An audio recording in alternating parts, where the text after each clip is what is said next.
दोस्तों, ये कहानी है 30 साल के एक वर्जिन आदमी की, जो वर्जिन इसीलिए रहा क्योंकि उसने सुना था कि जो लोग 30 साल तक वर्जिन रहते हैं वो मैजिक का यूज कर पाते हैं। लेकिन 30 साल का होने के बाद भी वो मैजिक का यूज नहीं कर पाता और इसी गम में हार्ट अटैक से उसकी मौत हो जाती है। फिर वो एक अलग दुनिया में रीइंकार्नेट होता है। लेकिन उसकी किस्मत तो देखो, इस दुनिया में भी मैजिक नहीं है। लेकिन वो हार नहीं मानता और कहीं ना कहीं से मैजिक की सुराग इस दूसरी दुनिया में ढूंढने लगता है। तो क्या वो कभी मैजिक का यूज कर पाएगा? चलिए जानते हैं। कहानी की शुरुआत में हमें एक अलग ही दुनिया का सीन दिखाया जाता है, जिसके बाद हमें छोटी बच्ची को देखते हैं जो घोड़ा गाड़ी से अपने माता पिता को आते हुए देख बहुत खुश हो जाती है। ये दोनों आते ही पूछते हैं, मैरी, कहीं तुम्हें हमारे बिना अकेले डर तो नहीं लग रहा था? मैरी कहती है, नहीं, क्योंकि रोज मेरे साथ थी। जिसके बाद मैरी अपने छोटे भाई को देखती है। उसकी माँ ने कुछ वक्त पहले ही एक लड़के को जन्म दिया है। ये है मैरी का छोटा भाई शियोन। तभी शियोन मैरी को देख उसकी ओर अपने हाथ बढ़ाता है। यहाँ मैरी को शियोन बहुत ही प्यारा लगता है, इसीलिए वो उसे किस कर लेती है। शियोन उसे ताकता ही रह जाता है, जिसके बाद वो मुस्कुरा कर कहती है, शियोन, मैं तुम्हारी बड़ी बहन हूँ। और फिर सीधे 3 साल गुजर जाते हैं। मैरी भागते हुए आती है और कहती है, मैं जीत गई।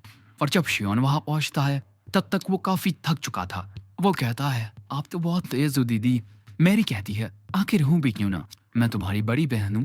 तभी उनके पिता वहां आते हैं, सो मैरी भागकर उनके पास चली जाती है।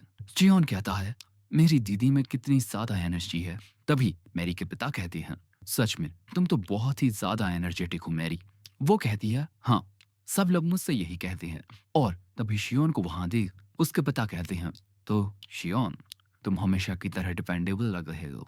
अपने पिता की ये बात सुन मैरी सोचती है कि हाँ, ये बात तो सच है। जो शियोन बहुत ही ज्यादा डिपेंडेबल है। वो बिस्तर गीला नहीं करता, माँ की भी मदद करता है।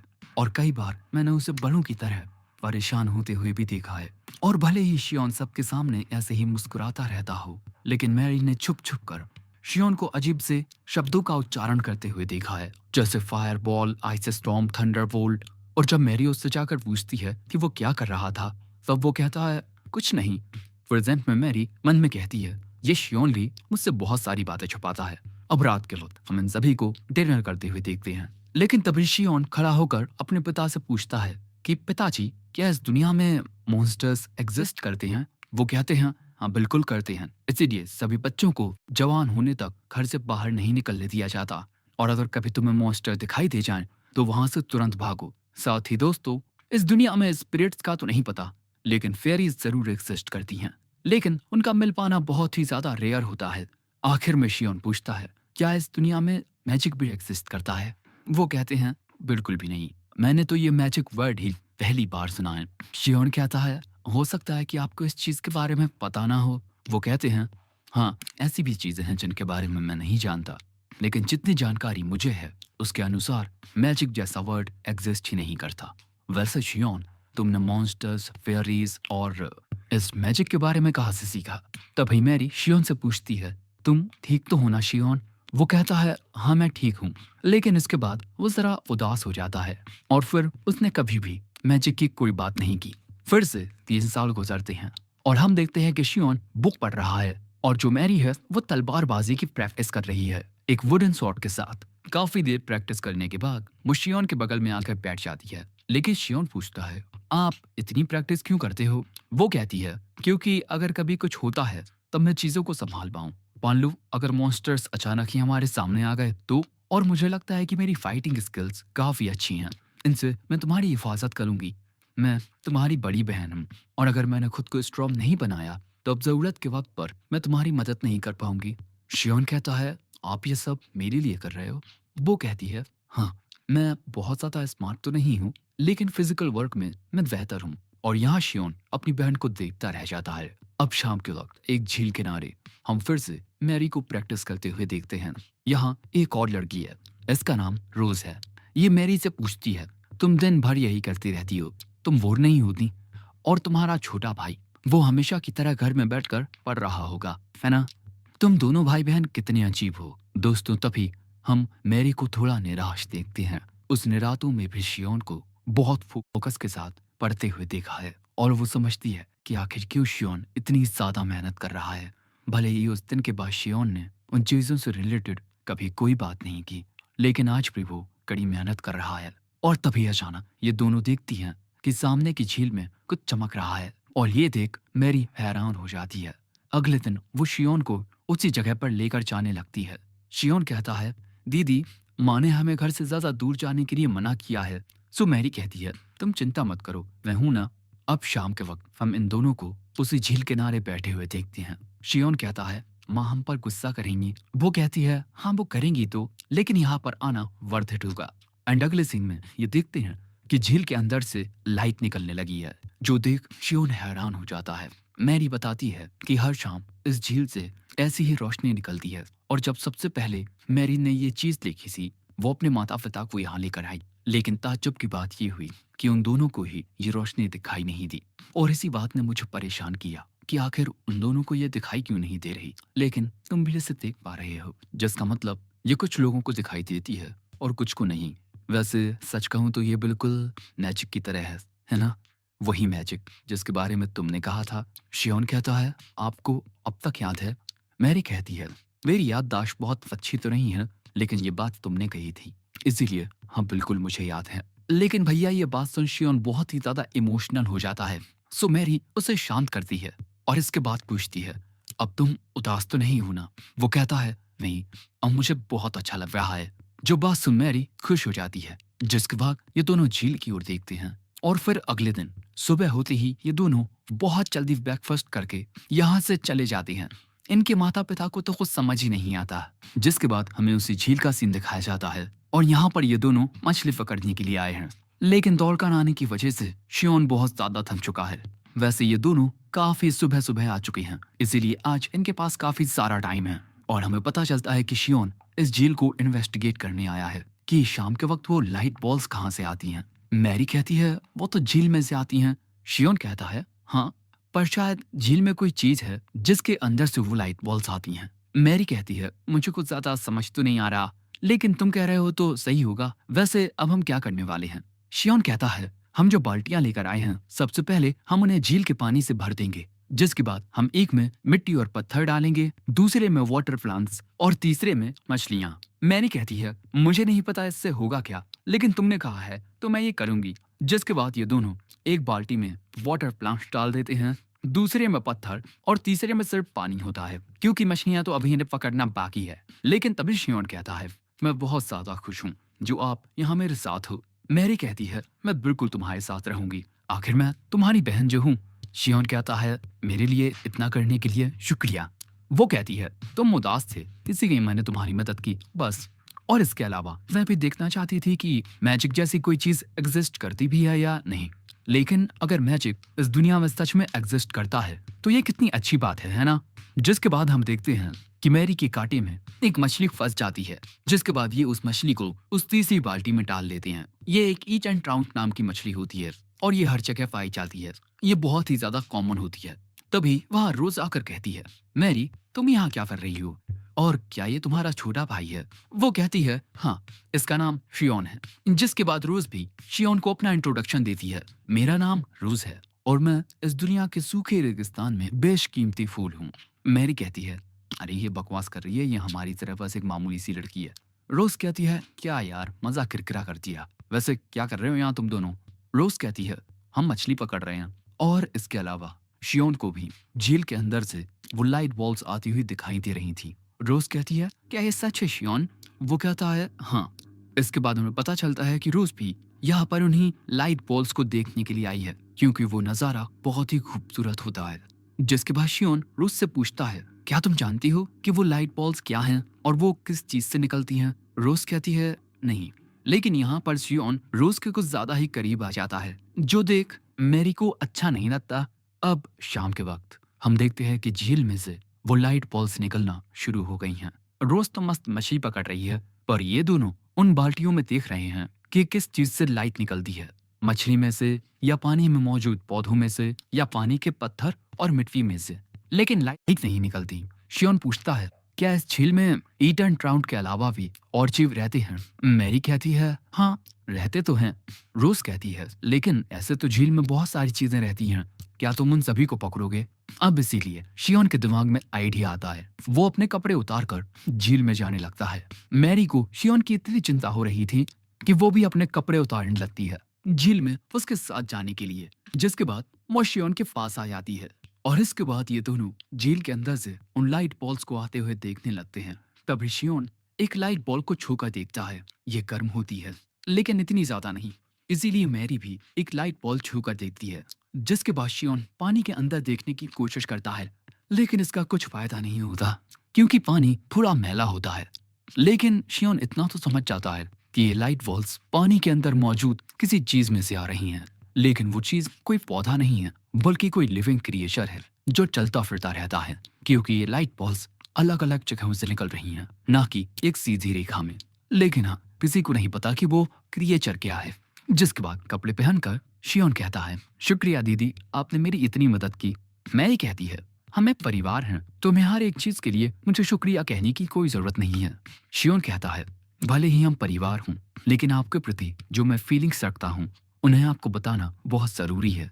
तभी हम देखते हैं कि रोज एक फीमेल ईट एंड ट्राउट पकड़ के लाती है और हमें पता चलता है कि जो फीमेल ईट एंड ट्राउट हैं उन्हें पकड़ना काफी मुश्किल होता है क्योंकि वो पानी में गहराई में रहती हैं। लेकिन अभी मीटिंग सीजन चल रहा है, इसीलिए फीमेल ट्राउट मछलियां पानी की उस सतह तक आती हैं जहां पर मेल ट्राउट होती हैं। ये तीनों उन मछलियों को देखने लगते हैं, लेकिन तभी अचानक इनके सामने रोशनी प्रकट होती है। ये तीनों देखते हैं कि ये लाइट बॉल्स मेल और फीमेल दोनों ईट एंड ट्राउट मछलियों में से निकल रही हैं और ये नजारा काफी खूबसूरत होता है। तभी शियोन कहता है, अच्छा तो ये बात है, ये एक कोटिंग बिहेवियर है। ये light balls eat and trout मछलियों के कोर्टशिप डिस्प्ले हैं, यानी कि वो तरीका जिससे एक मेल फीमेल से कहता है, हे मुझसे शादी करके एक नया परिवार बसाओगी। जो सुन मैरी कहती है, तब तो मुझे और शियोन को इस कोर्टशिप बिहेवियर की जरूरत ही नहीं पड़ेगी क्योंकि हम दोनों तो पहले से ही एक परिवार हैं। और क्योंकि शियोन एक लड़का है और मैं एक लड़की हूँ, तो आने वाले वक्त में मैं भी बच्चे पैदा करूंगी। शियोन कहता है, ऐसा कुछ नहीं होगा, सिबलिंग्स के बीच शादी नहीं होती। मैरी पूछती है, क्यों, तुम मुझसे प्यार नहीं करते शियोन? वो कहता है, हाँ बिल्कुल मैं करता हूँ। लेकिन अगले दिन जब यही बात मैरी अपनी माँ से कहती है कि उसे शियोन से शादी करनी है, तब उसकी माँ उसे डांट देती हैं। इसीलिए मैरी कहती है, क्या मैं जो कह रही हूँ वो इतना गलत है? मैं तो बस हमेशा तुम्हारे साथ रहना चाहती हूँ शियोन। शियोन कहता है, मैं भी आपके साथ रहना चाहता हूँ, लेकिन इसके लिए हमें शादी करने की जरूरत नहीं है। मैरी कहती है, लेकिन शादी करना जरूरी है, वरना आगे चल के हम दोनों की शादी ही अलग अलग लोगों से हो जाएगी और फिर मैं तुम्हारे साथ कैसे रह पाऊंगी। जो सुन शियोन कहता है, तो फिर मैं शादी ही नहीं करूंगा। मैरी कहती है, लेकिन इससे तो पापा को दिक्कत हो जाएगी। वो कहता है, जब बात वाइस की आएगी तब मैं किसी को अडॉप्ट कर लूंगा बस। लेकिन यहाँ मैं मजाक नहीं कर रहा, मैं आपके साथ रहना चाहता हूँ और भले ही इस वक्त मैं एक बच्चा हूँ, लेकिन मैं आपसे ये वादा कर सकता हूँ क्योंकि आपसे दूर जाने का तो सवाल ही पैदा नहीं होता। आप मेरे लिए बहुत ज्यादा जरूरी हो और मुझे यकीन है ये एक दिन सब कुछ सही हो जाएगा। मैं हूं ना आपके साथ। शियोन की ये बातें सुन मेरी रोने लगती है। यहाँ इन दोनों के इमोशंस एक दूसरे से जुड़ते हैं और अचानक ही लाइट निकलने लगती है। हम देखते हैं कि असल में ये पावर शियोन की बॉडी में से निकल रही है। शियोन की बॉडी ग्लो कर रही है, लेकिन ऐसा बस कुछ वक्त के लिए होता है। शियोन कहता है, ये तो मैजिकल एनर्जी थी। उसे याद आता है कि जब वो तालाब में गया था तब वो उन लाइट बॉल्स के बहुत ज्यादा करीब था और उसी टाइम पर वो मैजिकल एनर्जी शियोन की बॉडी में चली गई। और जब शियोन ने मैरी के सामने ये जताया कि वो हमेशा उसके साथ रहेगा और कभी शादी नहीं करेगा, तो ये एक कन्फेशन था। और ये बात सुनकर मैरी शर्माकर वहां से भाग जाती है। और अब शियोन सोचता है, मैजिकल एनर्जी, हाँ, मैजिक अब तक इस दुनिया में इसीलिए एग्जिस्ट नहीं करता था क्योंकि मैजिक को यूज करने की टेक्निक्स अब तक इन्वेंट ही नहीं हुई थी। लेकिन अब आएगा कहानी में मजा और यहाँ से होगी मेरी असल कहानी शुरू। मैं इस दुनिया में रीइंकारनेट हुआ हूँ और मैं ही इस दुनिया में मैजिक की शुरुआत करूंगा, मैजिक को बनाकर। और दोस्तों, यही एपिसोड 1 एंड होता है। एपिसोड 2 की शुरुआत में एक अंधेरे कमरे में हम एक आदमी को बैठे हुए देखते हैं। ये आदमी काउंटिंग कर रहा था और आज रात के 12 बजते ही खुशी के मारे ये आदमी चिल्ला पड़ता है क्योंकि अब ये 30 साल का हो गया है। और जो लोग 30 साल की उम्र में भी वर्जिन होते हैं वो विजार्ड बन जाते हैं, यानी कि वो मैजिक का यूज करने लगते हैं। साथ ही हम देखते हैं कि इस लड़के के कमरे में काफी सारे पोशंस और काफी सारी किताबें होती हैं मैजिक से रिलेटेड। जिसके बाद ये लड़का मैजिक का यूज करने की कोशिश करता है, लेकिन होता कुछ नहीं। इसी तरह वो कई बार मैजिक का यूज करने की कोशिश करता है, लेकिन कुछ नहीं होता। जिसके बाद वो एक सीक्रेट बुक उठाता है और उस बुक में मॉन्स्टर्स को सम्मन करने का स्पेल पढ़ने लगता है, लेकिन भाई इससे भी कुछ नहीं होता। और क्योंकि वो इतना ज्यादा चिल्ला रहा था, इस वजह से उसके पड़ोसी गुस्सा होने लगते हैं और इसे माफी मांगनी पड़ती है। जिसके बाद ये बेचारा उदास होकर बैठ जाता है। इस दुनिया में मैजिक जैसी कोई चीज नहीं है। आखिर में 30 साल तक वर्जिन क्यों रहा? जिसके बाद बेचारा निराश होकर सोने के लिए जाने लगता है, क्योंकि कल सुबह उसे काम पर भी जाना है। लेकिन तभी अचानक उसके दिल में बहुत तेज दर्द होने लगता है। वो वहीं घुटनों के बल गिर जाता है। इस लड़के ने अपनी बुक पर लिख रखा था, चाहे कुछ हो जाए मैं एक जादूगर बनूंगा। और अब आखिर में वो लड़का कहता है, मैं मरना नहीं चाहता। और तभी उसकी मौत हो जाती है। फिर उसकी नजरों के सामने उसकी पूरी जिंदगी का रिपीट टेलीकास्ट होता है। उसने शुरुआत से कोई दोस्त नहीं बनाए, वो सिर्फ मैजिक की रिसर्च करता और मैजिक के बारे में ही पढ़ता। उसने सुना था कि जो लोग 30 साल की उम्र तक वर्जिन रहते हैं वो मैजिक का यूज करने लगते हैं, इसीलिए मैं अब तक वर्जिन रहा। लेकिन कहीं ना कहीं मैं शुरुआत से ही ये जानता था कि मैजिक जैसी कोई चीज इस दुनिया में मुमकिन नहीं है। लेकिन तभी उसकी आत्मा को एक नया रूप मिलता है जो छोटा होता है, और वो होता है शियोन। और अब प्रेजेंट में जब शियोन के पिता ने उसे बताया कि इस दुनिया में कोई मैजिक नहीं है, तब उसने मैजिक के बारे में रिसर्च करना शुरू किया। उसने कभी हार नहीं मानी, वो लगातार कोशिश करता रहा।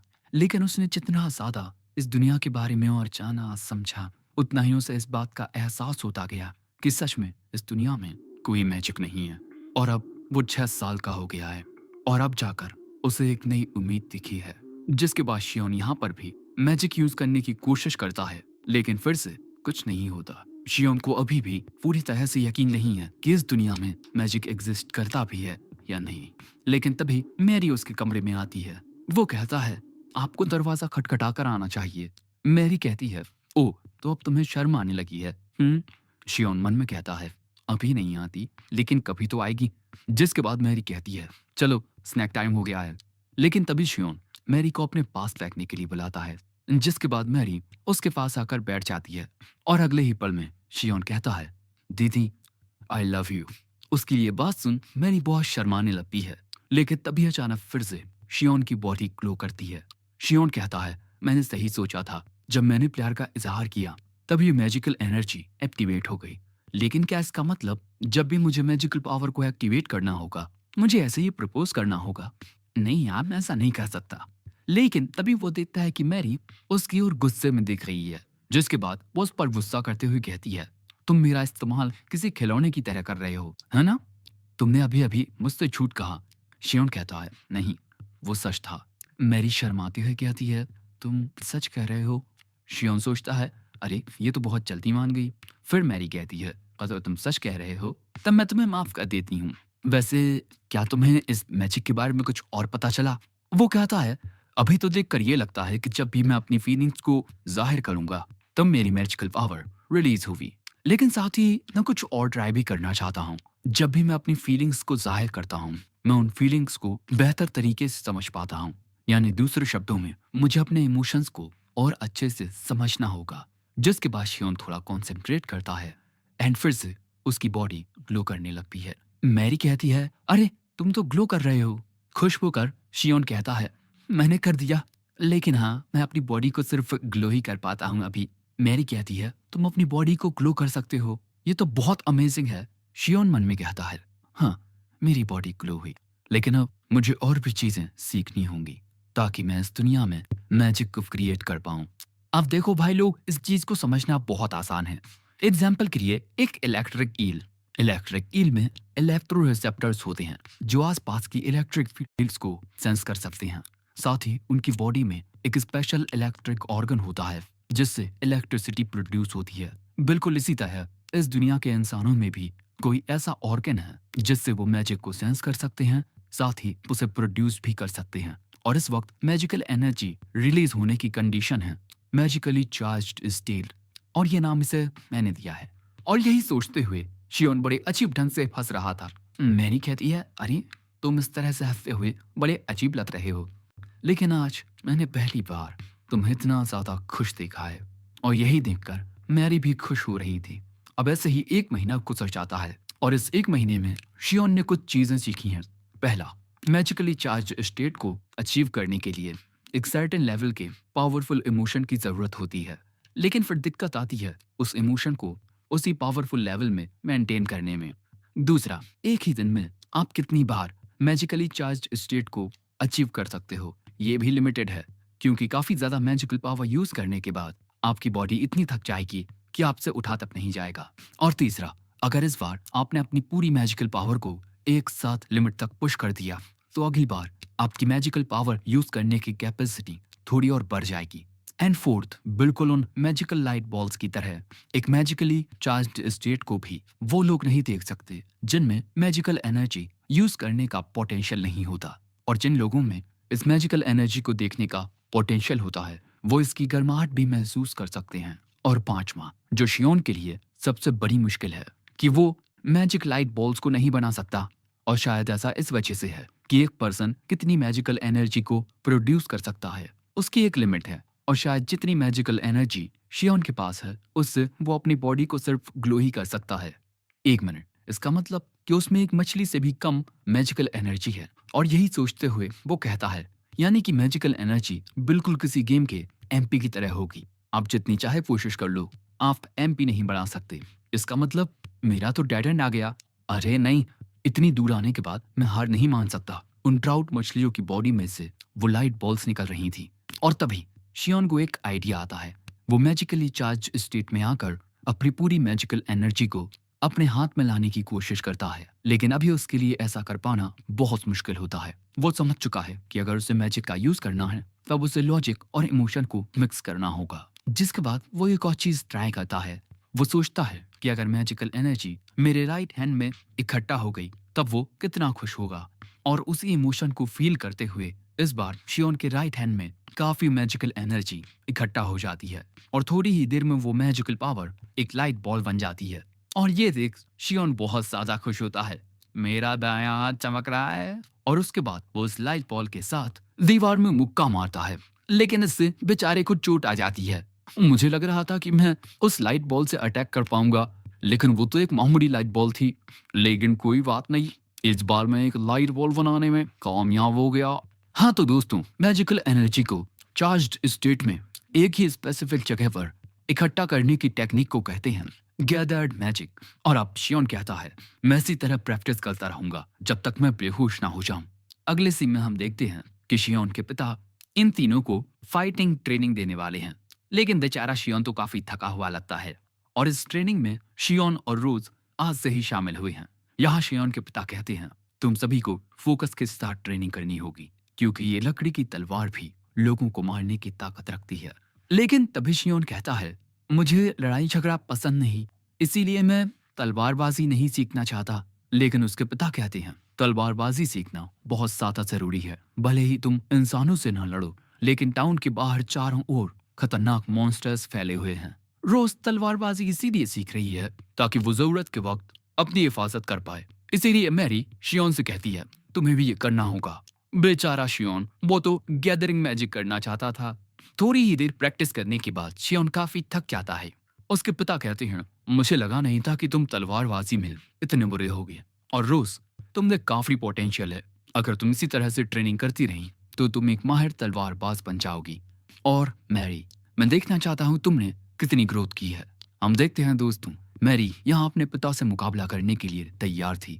ये दोनों बैठकर देख रहे हैं, जिसके बाद मैरी अपने पिता की ओर आगे बढ़ती है सामने से हमला करने के लिए। उसके पिता अपनी तलवार लगा लेते हैं उसके हमले को रोकने के लिए, लेकिन ऐसे ही तेज रफ्तार में आते हुए मैरी अपनी स्वॉर्ड की डायरेक्शन नीचे कर लेती है। लेकिन उसके पिता भी बहुत होशियार थे। वो तुरंत ही कूदकर मैरी के हमले से बच जाते हैं और मैरी हार जाती है। और फिर उसके पिता कहते हैं, तुम्हारी मूवमेंट्स पढ़ना बहुत आसान है, लेकिन इसके बावजूद भी तुमने बहुत ज्यादा सुधार आया है। ऐसे ही ट्रेनिंग करती रहो और कुछ ही सालों में तुम बहुत होनहार तलवारबाज बन जाओगी। मैरी मुस्कुराकर कहती है, हाँ, मैं अपना बेस्ट करूंगी। अगले सीन में हम शियोन को उसके कमरे में देखते हैं। उसकी बॉडी ग्लो कर रही थी। वो फिर से यहाँ लाइट बॉल क्रिएट करने की कोशिश करता है, लेकिन भैया इस बार कुछ नहीं होता। बेचारे को समझज नहीं आता कि आखिर उससे गलती कहाँ हो रही है। और हमें पता चलता है मैजिकली चार्ज स्टेट को दिन में बस कुछ बार कुछ पलों के लिए ही एक्टिवेट कर पाता था, लेकिन अब वो ऐसा 20 मिनट के लिए करने लगा है। लेकिन कुछ भी वैसा नहीं हो रहा जैसा मैं सोच रहा था। मुझे हर एक चीज फिर से अच्छे से सोचनी होगी। लेकिन तभी उसके कमरे में उसके पिता आते हैं। शियोन पूछता है क्या हुआ। उसके पिता कहते हैं मैं ईस्ट्रिया जाने के बारे में सोच रहा हूँ, क्या तुम मेरे साथ चलोगे। जिसके बाद हमें पता चलता है कि ईस्ट्रिया एटियन रीजियन में एक टाउन है और ये टाउन शियोन के घर के काफी नजदीक है। और अब शियोन कहता है कि हाँ मैं आपके साथ चलूंगा। अगले सीन में हम देखते हैं कि ये दोनों टाउन में बस एंटर करने ही वाले हैं। शियोन के साथ उसकी माँ और उसकी बहन भी होते हैं।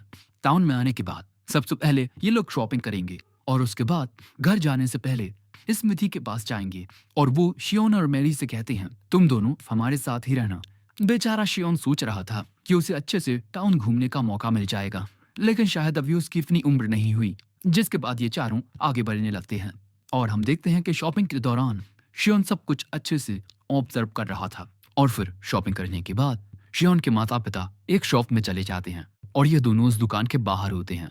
और तभी शियोन देखता है कि मैरी हंस रही है। वो पूछता है कि क्या हुआ। वो कहती है कुछ नहीं। जिसके बाद इन दोनों के पेरेंट्स बाहर आते हैं और अब इनकी शॉपिंग पूरी हो चुकी है और अब ये लोग जाएंगे स्मिथी के पास। जिसके बाद ये चारों आते हैं एक ब्लैक स्मिथ की शॉप पर। शियोन के पिता को देख ये ब्लैक स्मिथ कहता है ओह तो तुम आए हो गावेन। वो कहते हैं यार मैं तुम्हारा इतना अच्छा कस्टमर हूँ और तुम मुझसे ऐसे बात कर रहे हो, ये सही नहीं है ग्रास्ट। वो कहता है हाँ हाँ वैसे तुम यहाँ अपना सामान लेने आए हो है ना, मैंने तुम्हारे लिए टॉप क्वालिटी की चीज बनाई है। और इसके बाद ये महाशय इन सभी को अपना इंट्रोडक्शन देते हैं। मेरा नाम ग्रास्ट है और बच्चों मैं तुम्हारे पिता का दोस्त हूँ। ये दोनों बच्चे भी अपने अपने नाम बताते हैं। जिसके बाद हम देखते हैं कि मैरी को उसकी तलवार मिल जाती है और इस तलवार को पाकर मैरी बहुत ज्यादा खुश होती है। वो इस तलवार को बाहर निकालती है। तलवार बहुत ही ज्यादा अच्छी थी। अब शाम के वक्त हम इन सभी को घर की ओर जाते हुए देखते हैं। यहाँ मैरी कहती है शियोन तुम्हें तो कुछ मिला ही नहीं, सिर्फ मुझे मिला, मुझे बुरा लग रहा है। शियोन कहता है आपका बर्थडे आने वाला है, ये आपका बर्थडे गिफ्ट है और इसके अलावा मुझे तलवारों में इतना कुछ खास इंटरेस्ट नहीं है। मैरी कहती है कि शियोन तुम्हें थोड़ा बहुत अपने लिए सेल्फिश होना चाहिए। वो कहता है हाँ मैं काफी सेल्फिश हूँ, मैं अक्सर आपसे मदद मांगता रहता हूँ। मैरी मुंह फुलाकर कहती है मैं ये नहीं बोल रही। लेकिन तभी शियोन की नजर एक दुकान पर जाती है और वो अपने पिता से उस दुकान के बारे में पूछता है। उस दुकान को देखने के बाद शियोन के पिता कहते हैं तुम्हें ये सब जानने की कोई जरूरत नहीं है, तुम अभी इसके लिए बहुत छोटे हो। शियोन कहता है ठीक है, लेकिन शियोन समझ चुका था कि वो दुकान किस चीज की है। उस दुकान में वो लोग फेरीज को बेच रहे हैं, वो हैं फेरी सेलर। और दोस्तों यहीं पर ये एपिसोड 2 एंड होता है। एपिसोड 3 की शुरुआत में हम एक आदमी को देखते हैं जो अपने गांव की ओर जा रहा था, लेकिन तभी अचानक बारिश शुरू हो गई थी। लेकिन तभी अचानक दौड़ते हुए उसकी ओर एक और आदमी आता है जो वहीं गिर पड़ता है और कहता है उन्होंने सबको मार दिया। ये आदमी पूछता है उन्होंने, तुम किसकी बात कर रहे हो। ये आदमी कहता है गॉब्लिन्स। जो बात सुन ये आदमी घबरा जाता है और फिर हमें जंगल में एक गॉब्लिन का साया नजर आता है। और फिर हमें शियोन का घर दिखाया जाता है जहां शियोन मैरी के साथ अपने कमरे में होता है और वो यहाँ गैदर्ड मैजिक का यूज कर रहा था। और यहाँ मैरी गिनती गिनती है जिसके जरिए पता लगता है कि इस बार शियोन ने एक नया रिकॉर्ड बनाया है। वो पूरे 10 सेकंड तक मैजिकली चार्ज्ड स्टेट में रहा और अब शियोन पहले से ज्यादा मैजिक पावर को रिलीज कर पा रहा है। लेकिन सिर्फ इतना कर पाना ही उसके लिए काफी नहीं है। तभी मैरी भी नोटिस करती है कि इस मैजिक से जो गर्माहट आती है वो भी बढ़ गई है। और इसके बाद वो शियोन का हाथ पकड़ कहती है मुझे तुम्हारा ये मैजिक बहुत पसंद है। वो कहता है शुक्रिया दीदी, लेकिन मैं कुछ ऐसा करना चाहता हूँ जो सच में लगे कि वो मैजिक है, जैसे फायरवॉल या थंडरबॉल्ट। लेकिन यही कहते हुए वो फेरीज और मॉन्स्टर्स के बारे में सोचने लगता है कि किस तरह बाजार में फेरीज को बेचा जा रहा था और जो लोग फेरीज को बेचते हैं उन्हें फेरी सेलर्स कहते हैं। लेकिन इंसानों की तरह दिखने वाले क्रिएचर्स को बेचना मेरे पिता और उनके ही जैसे कई और लोगों को बिल्कुल भी पसंद नहीं है। लेकिन तभी मैरी शियोन से गुस्सा हो जाती है क्योंकि वो उस पर ध्यान ही नहीं दे रहा था, वो बस अपनी बातों को सोचे जा रहा है। लेकिन तभी इन दोनों को कुछ आवाज आती है नीचे हम देखते हैं कि इनके घर पर कुछ लोग थे जिनसे शियोन के पिता कहते हैं सभी हथियारों को निकाल लूं। तभी ये दोनों भी नीचे आते हैं और पूछते हैं कि क्या हुआ पिताजी। उनके पिता बताते हैं कि हमें रिपोर्ट मिली है कि हमारे टाउन के आसपास कुछ गॉब्लिन्स को देखा गया है और अब इसीलिए हम उन्हीं का सामना करने जा रहे हैं। लेकिन ये बात सुन शियोन को कुछ आइडिया आता है कि गॉब्लिन के ऊपर स्टडी करके वो मैजिक के बारे में कुछ नया सीख सकता है। लेकिन यहाँ वो देखता है कि जितने भी बड़े लोग थे वो यहाँ पर बहुत ज्यादा सीरियस थे। जो देख उसके मन में ख्याल आता है क्या गॉब्लिन्स इस दुनिया में बहुत ज्यादा ताकतवर होते हैं। तभी शियोन के पिता अपनी पत्नी से कहते हैं गांव में जितनी भी औरतें बच्चे और बूढ़े लोग हैं उन्हें यहीं ले आओ और फिर किसी को भी बाहर मत जाने देना। तभी मैरी कहती है शियोन तुम चिंता मत करना, पिताजी और बाकी सब उन गॉब्लिन्स को मार देंगे और यहाँ मैं तुम्हारी हिफाजत करूंगी। लेकिन यहाँ शियोन नोटिस करता है कि मैरी का हाथ कांप रहा है, जिसके बाद शियोन के पिता और बाकी आदमी गॉब्लिन्स का सामना करने वहां से जाने लगते हैं। लेकिन जाने से पहले शियोन के पिता कहते हैं हमारी ज्यादा चिंता मत करना, वहां पर सिर्फ 2 गॉब्लिन्स हैं। लेकिन तभी शियोन अपने पिता से पूछता है कि क्या गॉब्लिन्स में दिमाग और फिजिकल एबिलिटीज होती हैं कि वो घाटी चढ़कर हमारे गांव में आ गए। वो कहते हैं नहीं, वो इतने स्मार्ट नहीं होते और ना ही उनमें इतनी फिजिकल ताकत होती है कि वो इतनी ऊंचाई पर चढ़ाई कर सकें। जो सुन शियोन कहता है तब हम सभी 2nd फ्लोर पर छुप जाएंगे और आने जाने के रास्ते को फर्नीचर से बंद कर देंगे। ऐसा करके अगर गॉब्लिन्स यहाँ आ भी गए तब भी हम उनसे सेफ रहेंगे। वो कहते हैं ठीक है, तुम ऐसा ही करना और जब हम वापस लौटेंगे तब हम तुम्हें एक सिग्नल दे देंगे। और फिर वो शियोन के सिर पर हाथ रख के कहते हैं सब कुछ संभाल लेना। जिसके कुछ देर बाद हम देखते हैं कि इस तूफान में जितने भी बच्चे औरतें और बूढ़े पुराने लोग थे उन्हें 2nd फ्लोर के अलग अलग कमरों में छुपा दिया जाता है और फर्नीचर से सामने के दरवाजे को ब्लॉक कर दिया जाता है। और ऐसे ही एक कमरे में शियोन और बाकी सब थे। लेकिन तभी इनके घर के बाहर हमें एक गॉब्लिन का साया नजर आता है और वो गॉब्लिन दूसरी ओर था जो कूदकर बहुत ही आसानी से इस ओर आ जाता है और इसके बाद इनके मेंशन की ओर आगे बढ़ने लगता है। इस तूफानी रात में देखने पर लग रहा था जैसे ये गॉब्लिन बहुत ही ज्यादा खतरनाक है और ऐसे ही इनके घर की ओर आगे बढ़ता हुआ वो दरवाजे के पास पहुंचकर अपने नाखूनों से उसे कुरेदने लगता है। जो आवाज इन्हें सुनाई देती है। अब शियोन के पिता ने इनसे कहा था कि जब वो वापस आएंगे तब एक सिग्नल देंगे, लेकिन यहाँ इन्हें कोई सिग्नल नहीं मिला और इसी से ये समझ जाते हैं कि ये कोई और है। और अब दरवाजे को कुरेदने की आवाज बढ़ती जा रही थी, जो सुनकर ये लोग घबराना शुरू कर देते हैं। लेकिन कुछ देर बाद आवाज आना बंद हो जाती है। जैसे ही इन्हें लगता है कि वो गॉब्लिन शायद यहाँ से जा चुका है तभी अचानक एक खिड़की तोड़ने की आवाज आती है, जो सुन शियोन भी घबरा जाता है। वो गॉब्लिन खिड़की तोड़कर अब मेंशन में घुस आया था और इसीलिए शियोन यहाँ पर सभी को बिल्कुल चुप रहने को कहता है। वो गॉब्लिन अब सीढ़ियां चढ़ के ऊपर आ रहा था। इन सब की घबराहट और भी बढ़ती जा रही थी, पर क्योंकि ये सभी बिल्कुल चुप थे इसीलिए इनके कमरे के सामने आकर भी वो गॉब्लिन यहाँ से गुजर जाता है। उसके यहाँ से जाने की आवाज सुन ये खुश हो जाते हैं, पर तभी अचानक बिजली कड़कती है, जिस आवाज को सुन ये माँ बेटी डर कर चिल्ला पड़ती हैं। और फिर क्या था, वो गॉब्लिन भी इस चिल्लाहट को सुन लेता है और फिर इनके दरवाजे के सामने आकर उसे भी कुरेदना शुरू कर देता है। और उसकी ताकत इतनी ज्यादा थी कि दरवाजा तोड़कर उसका एक हाथ निकल आता है। अब बिजली कड़क रही थी। ये सभी बहुत ज्यादा घबराए हुए थे और अगले ही पल में वो गॉब्लिन दरवाजा तोड़कर कमरे के अंदर आ चुका था। ये सभी उसे देखकर बहुत डर चुके थे, लेकिन डरने के बावजूद भी शियोन की माँ अपने बच्चों के लिए सामने आ जाती हैं। लेकिन वो गॉब्लिन उन्हें देखकर इस तरह हंसता है जिससे घबराकर वो वहीं गिर पड़ती हैं। शियोन भी देखता है कि ये गॉब्लिन हंस रहा है, यानी कि ये बहुत ही ज्यादा समझदार है और हम सबसे बहुत ज्यादा ताकतवर भी। लेकिन तभी मैरी हिम्मत दिखाकर अपनी तलवार बाहर निकाल लेती है अपने परिवार को बचाने के लिए। लेकिन तभी वो गॉब्लिन उसकी तलवार में एक हाथ मारता है। वो तलवार दीवार में जाकर धंस जाती है। मैरी डर के मारे घुटनों पर बैठ जाती है। वो गॉब्लिन उसकी ओर आगे बढ़ता है और जैसे ही वो उस पर हमला करता है मैरी की माँ उसके सामने आकर उस हमले को अपने ऊपर ले लेती है, जिससे हम देखते हैं कि अब उनका बहुत सारा खून बहने लगता है। वो गॉब्लिन उनकी ओर आगे बढ़ने लगता है। शियोन कहता है अगर ऐसा ही चलता रहा तो वो दोनों मारी जाएंगी। वो मेरा परिवार है, मुझे उन्हें बचाना होगा। और यही सोचकर शियोन कूदकर उस गॉब्लिन का हाथ पकड़ लेता है। लेकिन जैसे ही वो उसका हाथ पकड़ता है, उसे उस गॉब्लिन में से मैजिकल एनर्जी महसूस होने लगती है। और यही देख उसे एक आइडिया आता है।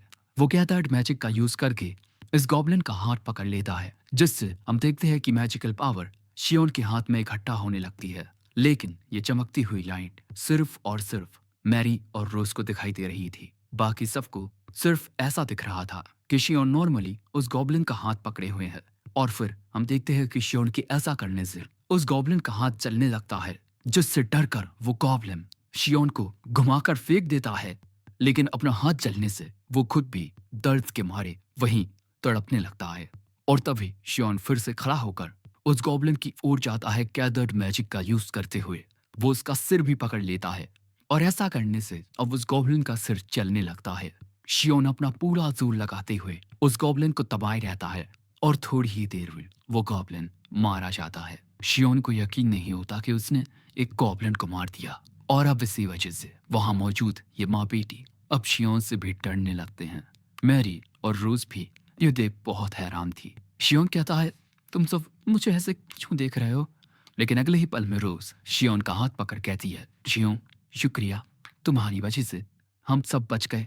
लेकिन यहाँ अब शियोन की माँ की हालत बिगड़ने लगती है, और इसी वजह से जो मैरी है वो अपना आपा खोने लगती है। सो रोज और शियोन उसे शांत करने की कोशिश करने लगती हैं। जिसके बाद शियोन भी देखता है कि उसकी माँ का खून बहुत ज्यादा बह चुका है। उसे कुछ भी करके जल्द से जल्द इस बहते हुए खून को रोकना होगा। तभी वहां कुछ और औरतें आ जाती हैं, जिसके बाद हम देखते हैं कि शियोन उनकी मदद से अपनी माँ को बिस्तर पर लेटा देता है, और फिर पूछता है, यहाँ मौजूद किसी को क्या दवाइयों की जानकारी है? लेकिन दोस्तों, ये बस एक छोटा सा गांव था। यहाँ कोई भी मेडिकल के बारे में कुछ नहीं जानता। इसलिए अब वो सोचता है कि वो क्या कर सकता है, ऑपरेशन। जिसके बाद वो कहता है, मुझे आप सबकी मदद चाहिए मेरी माँ को बचाने के लिए। मेरी माँ के कमरे में सिलाई के कुछ उपकरण हैं, उन्हें लेकर आइए, साथ ही थोड़ी शराब और कुछ साफ कपड़े। जिसके बाद वो औरतें सामान ढूंढने के लिए जाने लगती हैं। जिसके बाद हम देखते हैं कि ये माँ बेटी शियोन को शुक्रिया कहती हैं, और यहाँ पर शियोन भी हार नहीं मानने वाला। जिसके बाद सारी चीजें रेडी हो जाती हैं। जिसके बाद शियोन इस औरत से इसका नाम पूछता है। इसका नाम लिया है, और ये सिलाई में बहुत अच्छी है। जिसके बाद शियोन एक चाकू से अपनी माँ के कपड़े फाड़ता है। शियोन देखता है कि ये जख्म इतना गहरा नहीं है जितना उसने सोचा था, लेकिन कहीं उस गॉब्लिन के नाखूनों में जहर ना हो। जिसके बाद शियोन लिया से इन जख्मों को सिलने को कहता है।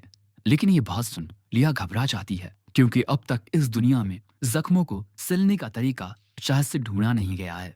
सो शियोन समझाता है कि अगर हम इन जख्मों को सिल देंगे तो इनसे खून बहना बंद हो जाएगा। और मिस लिया, मेरी माँ के जख्मों को सिलकर ही उनकी जान को बचाया जा सकता है, वरना ज्यादा खून बहने से उनकी मौत हो जाएगी। अब पहले तो रिया बहुत घबरा रही थी, क्योंकि वो नहीं चाहती थी कि वो शियोन की माँ यानी कि अपनी मालकिन को सुई के जरिए और जख्म दे। लेकिन फिर वो शियोन की बातों पर यकीन करती है। जिसके बाद हम देखते हैं कि रोज उन जख्मों को साफ करती है। जिसके बाद हम देखते हैं कि लिया एक कांटे की मदद से जख्मों को सिलती है, और अब कुछ देर बाद शियोन के आइडिया से उसकी माँ बच जाती है। लेकिन वो अभी भी बेहोश थी। लेकिन यहाँ शियोन को यकीन होता है कि अब वो जल्द ही ठीक हो जाएंगी। लेकिन तभी हम देखते हैं कि मैरी रोते हुए शियोन को पकड़ लेती है। शियोन अपनी बहन को समझाता है कि आप चिंता मत कीजिए, सब कुछ ठीक हो जाएगा। तभी इन्हें बाकी के मर्दों के आने की आवाज आती है। वो यहाँ आ चुके हैं, और फिर हमें पता चलता है कि शियोन के पिता के साथ जो लोग गए थे उन्होंने साथ में मिलकर गॉब्लिन की गुफा को ढूंढ दिया, और फिर वहां मौजूद 2 गॉब्लिन्स को हरा दिया। लेकिन वहां मिले सबूतों को देखकर वो समझ गए कि वहां सिर्फ 2 गॉब्लिन्स नहीं थे। इसीलिए वो जल्द से जल्द गांव वापस आए। गॉब्लिन से लड़ते हुए कुछ आदमी घायल हुए, लेकिन किसी की भी जान नहीं गई। और फिर ऐसे ही सब कुछ फिर से सही हो गया। और फिर हम देखते हैं कि एक डॉक्टर शियोन की माँ का इलाज करने आता है, और कहता है कि इन जख्मों को सिलने की वजह से ही ये बच पाई हैं। क्या उस टाइम पर यहाँ पर कोई मेडिकल एक्सपर्ट था? लेकिन ये बता नहीं पाते कि ये काम शियोन का था। वो डॉक्टर भी इनसे ज्यादा कुछ नहीं पूछता, और ये सलाह देता है कि इन मोहतरमा को ज्यादा से ज्यादा आराम करना चाहिए।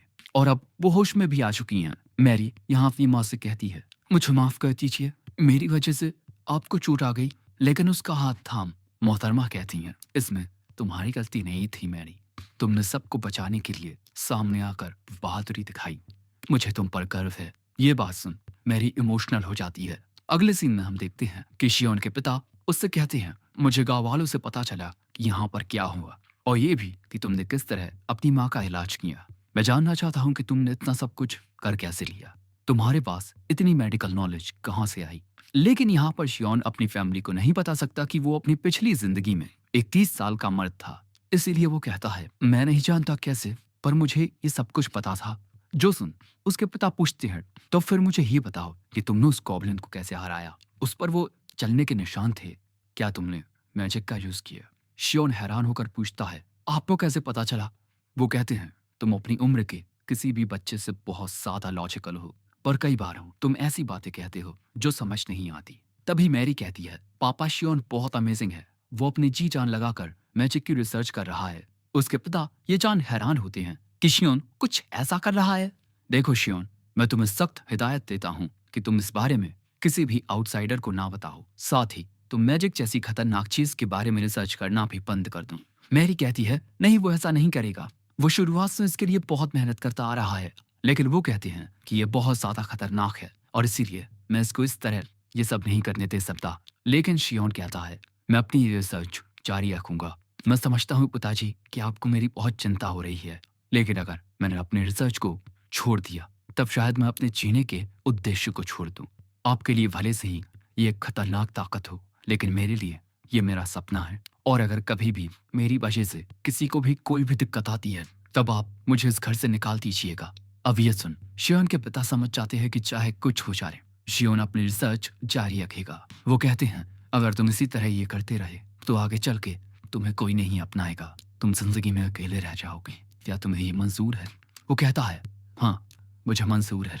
और इसीलिए अब शियोन के पिता कहते हैं, ठीक है तुम अपनी रिसर्च जारी रख सकते हो, लेकिन अब से तुम्हें जो भी पता लगेगा तुम पहले मुझे बताओगे, क्योंकि मैं तुम्हें कुछ भी खतरनाक करने नहीं दूंगा। तुम इसी तरह अपनी रिसर्च करना जारी रखो, क्योंकि ये तुम्हारा सपना है ना।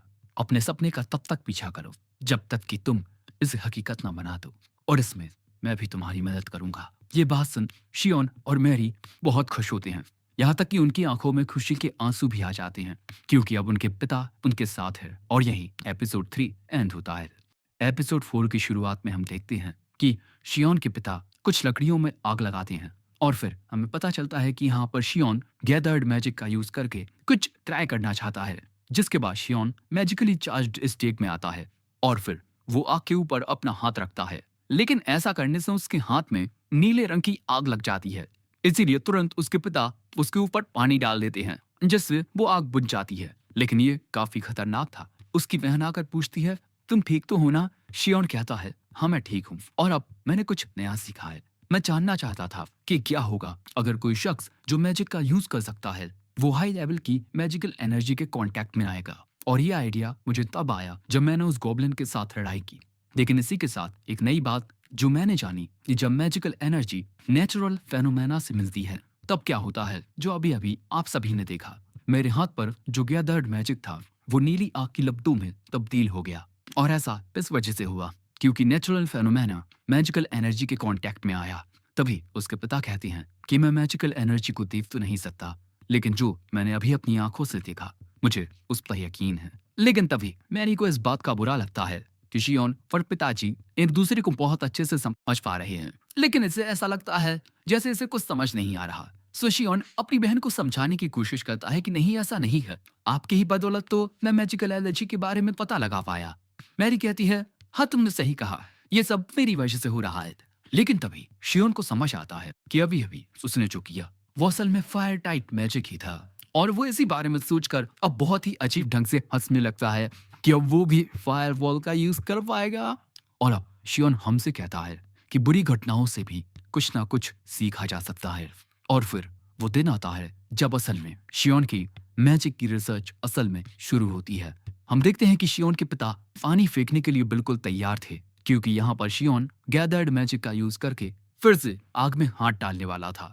और जब वो ऐसा करता है तो फिर से उसके हाथ में वो नीली आग लग जाती है। सो तभी उसके पिता पानी डालकर उस आग को बुझा देते हैं। लेकिन इसके बाद फिर से शियोन अपनी और कोशिश करने के लिए तैयार हो जाता है, जिसके बाद शियोन के पिता आग में और भी लकड़ियां डाल देते हैं। शियोन फिर से गैदर्ड मैजिक का यूज करके नीली आग की लपटों को अपने हाथ में लगाता है अगले ही पल में उसके पिता पानी फेंक कर आग बुझा देते हैं और ऐसे ही ये लगातार कई बार प्रैक्टिस करते हैं।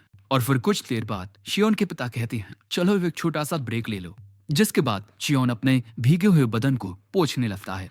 तभी वहां रोज आती है और फिर शियोन उसे बताता है कि वो यहाँ पर मैजिकल एनर्जी को फायर के साथ कनेक्ट करने की कोशिश कर रहा है और उसने अपने पिता को भी समझा दिया है। अब उसके पिता भी उसकी मदद कर रहे हैं।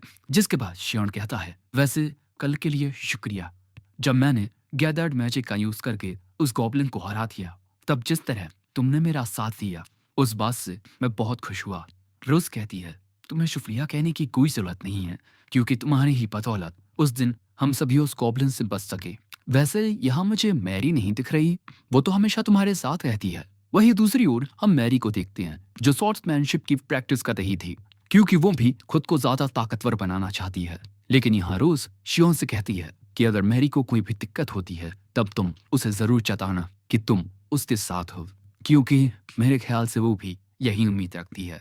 दूसरी ओर प्रैक्टिस करते वक्त मैरी को फिर से वो दिन याद आता है जब उसका सामना गॉब्लिन से हुआ था और उस वक्त वो कितनी कमजोर पड़ गई थी। यही याद करते हुए मैरी फिर से प्रैक्टिस करना शुरू करती है।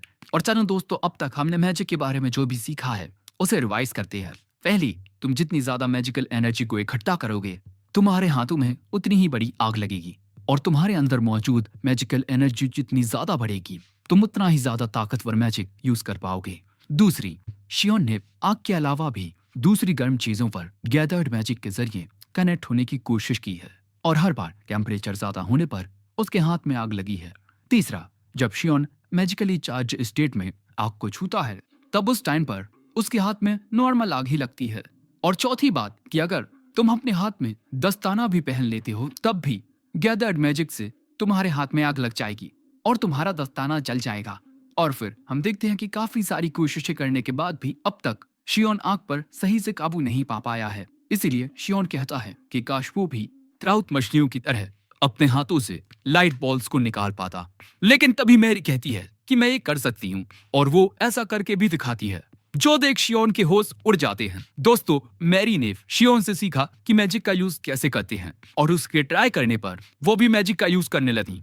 और भाई, सिर्फ मैरी ही नहीं, रोज भी ऐसा कर लेती है। लेकिन शियोन ने कभी पूछा नहीं तो उसने कभी बताया नहीं, जिसके बाद ये दोनों शियोन को सिखाती हैं कि वो किस तरह अपने हाथों से लाइट बॉल निकाल सकता है, या हम इसे मैजिक बॉल भी कह सकते हैं। और तभी शियोन को आइडिया आता है कि जिस तरह पानी से बूंदें गिरती हैं उसे उसी तरह अपने हाथों से मैजिकल एनर्जी को रिलीज करना होगा, जिसके बाद वह ऐसा करने में कामयाब हो जाता है। शियोन के पिता यह सब कुछ देख रहे थे लेकिन उन्हें कुछ समझ नहीं आ रहा था। और फिर शियोन फिर से प्रैक्टिस करने के लिए तैयार हो जाता है, लेकिन इस बार वो आग नहीं जलवाता। वो इस बार एक फायर स्ट्राइकर की मदद से उसमें गैदर्ड मैजिक करता है और फिर जैसे ही वो उसे क्लिक करता है अचानक ही एक फायर मैजिक बॉल क्रिएट हो जाती है जो आसमान में जाकर गायब हो जाती है। और इस बार ये चीज शियोन के पिता भी अपनी आंखों से देख पाए थे। यहाँ मैरी और रोज दोनों शियोन के इस नए आइडिया की तारीफ करती हैं और यहाँ शियोन कहता है कि आखिरकार मैंने कर दिखाया जिस मैजिक को यूज करने का सपना मैं कई सालों से देखता आया। आखिरकार अब मैं उसका यूज कर सकता हूँ। और इसी बात से खुश होकर वह बहुत ही अजीब सा चेहरा बनाता है। शियोन के पिता देखते हैं कि शियोन फिर से वही अजीब सा चेहरा बना रहा है, जिसके बाद हमें पता चलता है कि शियोन ने अपने इस नए पार्टिकुलर स्पेल का नाम फ्लेयर रखा है और शियोन अभी भी इसकी सिर्फ प्रैक्टिस ही कर रहा है, इसीलिए वो इसे एक हमले के रूप में यूज नहीं कर सकता। और दोस्तों, ऐसे ही एक महीना गुजर जाता है और अब फलों के उगने का मौसम आ गया है। अगले सीन में हम शियोन को देखते हैं जो कि कुछ ज्यादा ही थका हुआ था, क्योंकि जब भी वो फ्लेयर का यूज करता है मैजिकल एनर्जी को मूव कराने में तो ऐसा करने में उसकी बॉडी से बहुत ज्यादा एनर्जी खर्च होती है। और वो यही सब सोच रहा था कि तभी उसे कुछ आवाज सुनाई देती है। वो जाकर देखता है कि उसकी बहन मैरी तलवारबाजी की प्रैक्टिस कर रही है, लेकिन लगातार इस तरह प्रैक्टिस करने की वजह से मैरी के हाथों में छाले पड़ गए हैं। इसीलिए उसके पिता कहते हैं मैरी आज के लिए इतना ही रहने दी। लेकिन मैरी कहती है नहीं, मैं और भी ज्यादा ट्रेनिंग करूंगी क्योंकि मैं खुद को ताकतवर बनाना चाहती हूँ। तभी शियोन आकर कहता है दीदी आपको पिताजी की बात माननी चाहिए और आज के लिए इतना ही रहने देना चाहिए। लेकिन मैरी उसकी भी बात नहीं सुनती और वो फिर से ट्रेनिंग करना शुरू कर देती है। और जब शियोन इस बात पर जोर डालता है तब पहले तो मैरी उसकी ओर गुस्से में देखती है और फिर कहती है ठीक है, अगर तुम कहते हो। फिर वो वहां से चली जाती है। अब ये थे शियोन के पिता कहते हैं उसके ऐसे बर्ताव पर तुम चिंता मत करना, वो इस वक्त अपने इमोशंस को समझ नहीं पा रही। फिर अगले सीन में शियोन अपने पिता को इलेक्ट्रिसिटी के बारे में बताता है जो बिल्कुल लाइटनिंग की तरह होती है। क्या इस दुनिया में कोई ऐसे एनिमल या प्लांट्स हैं जो लाइटिंग प्रोड्यूस करते हों? अब जो शियोन है वो फायर मैजिक के अलावा नए मैजिक के बारे में सीखना चाहता है और उसका अगला टॉपिक है लाइटनिंग, और इसीलिए अब वो कहीं से इलेक्ट्रिसिटी ढूंढना चाहता है क्योंकि आपके ही तरह गैदर मैजिक इलेक्ट्रिसिटी पर भी रिस्पॉन्ड करेगी। लेकिन उसके पिता कहते हैं कि नहीं, ऐसा कोई भी जानवर या प्लांट नहीं है। लेकिन हाँ, मैंने कहीं सुना था कि किसी शख्स ने ऐसा ही एक सिमिलर फेनोमेनन देखा था और शायद से इस बात का जिक्र मुझसे ग्रास्ट ने किया था, लेकिन उससे मिलने के लिए हमें आइस्टिया जाना होगा। अब अगले सीन में जब इस बारे में शियोन मैरी से पूछता है तब वो कहती है कि मैं तुम्हारे साथ नहीं चल पाऊंगी, मुझे यहाँ बहुत सारे काम हैं। जिसके बाद वो शियोन को अपने कमरे से बाहर निकालने लगती है और फिर दरवाजा बंद कर देती है। शियोन को अपनी बहन का यह बर्ताव बहुत अजीब लगता है। साथ ही उसने मैरी के हाथ में पट्टी बंधी हुई भी देखी थी। और फिर जब जे आइस्ट्रिया टाउन आते हैं तब ग्रास्ट इन्हें लाइटनिंग और के बारे में बताता है। लेकिन लाइटनिंग और का मिलना बहुत ज्यादा रेयर होता है क्योंकि वो माइनिंग साइट में मिलते हैं और उन्हें लेने के लिए तुम्हें परमिशन की जरूरत पड़ती है। लेकिन उन्हें छूना भी मुश्किल होता है क्योंकि उनमें से इलेक्ट्रिसिटी निकलती है, इसीलिए कोई भी उन्हें छूता तक नहीं। अब शियोन के सामने एक बड़ा सवाल आ गया था कि वो इस लाइटनिंग और को आखिर अपने घर तक कैसे लाएंगे। इसीलिए शियोन यहाँ पूछता है, मिस्टर ग्रास्ट, क्या यहाँ आसपास कोई ऐसा पेड़ नहीं है जिसमें से सफेद रस निकलता हो? वो बताते हैं नहीं, ऐसी कोई चीज नहीं है। शियोन समझ जाता है कि इस दुनिया में रबर ट्रीज नहीं है। तब दूसरी चीज है ग्लास। वो पूछता है, क्या आपके पास आइसन ग्लास नाम का मिनरल है? वो बिल्कुल ट्रांसपेरेंट होता है, बिल्कुल क्रिस्टल की तरह। मिस्टर ग्रास्ट कहते हैं, क्या तुम पेपर क्रिस्टल की बात कर रहे हो? जिसके बाद जो मिस्टर ग्रास्ट होते हैं वो अपने पास से एक ऐसा ही क्रिस्टल लेकर आते हैं। ये बहुत ही चमकीले होते हैं, इसीलिए मिस्टर ग्रास्ट कुछ क्रिस्टल अपने पास रखते हैं। शियोन उसे छू कर देखता है। दोस्तों, जो आइसन ग्लास होते हैं वो इलेक्ट्रिकल इंसुलेशन की शीट्स में काम आते हैं और शायद शियोन इस क्रिस्टल का यूज उसकी तरह कर ले, लेकिन ये से उस तरह बनाएगा कैसे?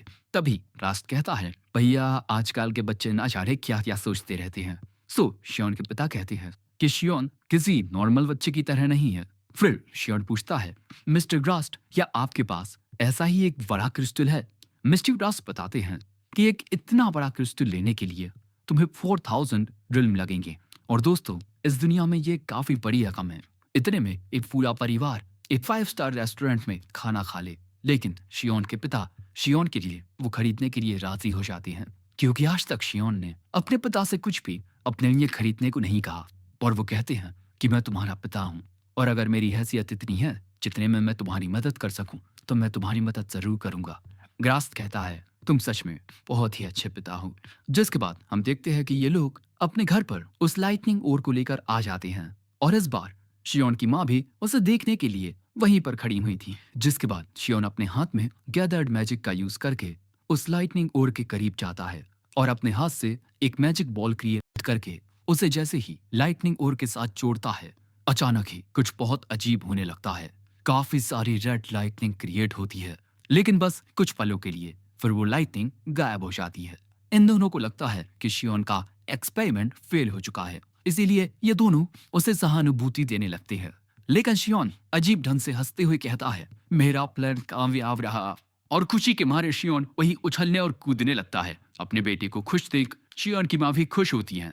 और फिर हमें पता चलता है कि जब गैदर्ड मैजिक लाइटनिंग ओर के कांटेक्ट में आता है तब उसमें आग नहीं लगती, बल्कि उसमें से बहुत तेज लाइटनिंग पैदा होती है। और इससे ये बात साबित होती है कि मैजिकल एनर्जी सिर्फ आग नहीं बल्कि दूसरे एलिमेंट्स के साथ भी कनेक्ट हो सकती है, जिससे ये साबित होता है कि मैजिकल एनर्जी नेचुरल फेनोमेना से कांटेक्ट में आते ही उसे मिमिक करने लगती है।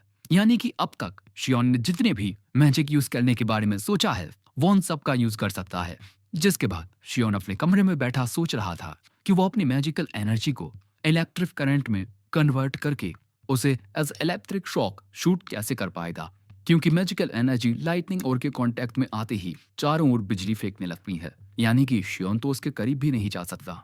लेकिन चाहे कुछ हो जाए, मैं मैजिक का यूज करना जरूर सीखूंगा। लाइटनिंग मैजिक और एक मैजिकल बॉल। एंड देन उसके दिमाग में एक आइडिया आता है। कि जो मैजिकल एनर्जी वो रिलीज करता है जरूरी नहीं कि वो एक बॉल के शेप में ही हो। जिसके बाद हम देखते हैं कि शियोन अपनी मैजिकल एनर्जी को एक क्यूब के रूप में भी सम्मन कर लेता है। जिसके बाद वो अपनी मैजिकल एनर्जी को जिस भी रूप में इमेजिन करता है वो उस रूप में तब्दील होने लगती है। और अब यही बताने के लिए वो अपनी बहन के कमरे में आता है, लेकिन वो देखता है कि वहां पर मैरी नहीं होती और वहां बिस्तर पर सिर्फ मैरी के हाथ में बंधी हुई पट्टियां होती हैं। जिसके बाद वो अपने घर से बाहर आता है। मैरी को ढूंढते हुए वो काफी दूर आ जाता है, लेकिन उसे मैरी कहीं नहीं दिखती। चलते हुए वो नदी किनारे आता है और यहाँ वो मैरी को ट्रेनिंग करते हुए देखता है, जहाँ हम देखते हैं कि ट्रेनिंग करते वक्त मैरी की लकड़ी की तलवार ही टूट जाती है। और यहाँ शियोन को अपनी बहन की नजरों में मायूसी नजर आती है, जो देख उसे वही लम्हा याद आता है कि किस तरह उसकी बहन ने उसकी ओर देखा। और हाँ, रोज ने भी उससे कहा था कि उसे अपनी बहन का साथ देना चाहिए। शियोन को देख मैरी पूछती है, तुम यहाँ क्या कर रहे हो? लेकिन शियोन कहता है, जब भी मैं मैजिक यूज करने की कोशिश करता आप मुझे चीयर करती, लेकिन जब आपने कुछ करने की कोशिश की मैंने आपका साथ नहीं दिया, मुझे माफ कर दीजिए। वो कहती है, तुम चिंता मत करो, मैं तुमसे नाराज नहीं हूँ। बस पल भर के लिए मुझे ये ख्याल जरूर आया कि आखिर तुम मेरे साथ क्यों नहीं हो, लेकिन तुम्हारी भी इसमें कोई गलती नहीं थी। मुझे बस जलन हो रही थी। मैं तुम्हारी बड़ी बहन हूँ, हमेशा मुझे तुम्हारी हिफाजत करनी चाहिए और इसलिए मैंने तलवारबाजी की इतनी ज्यादा ट्रेनिंग की, लेकिन जब जरूरत थी तब मैं कुछ नहीं कर पाई।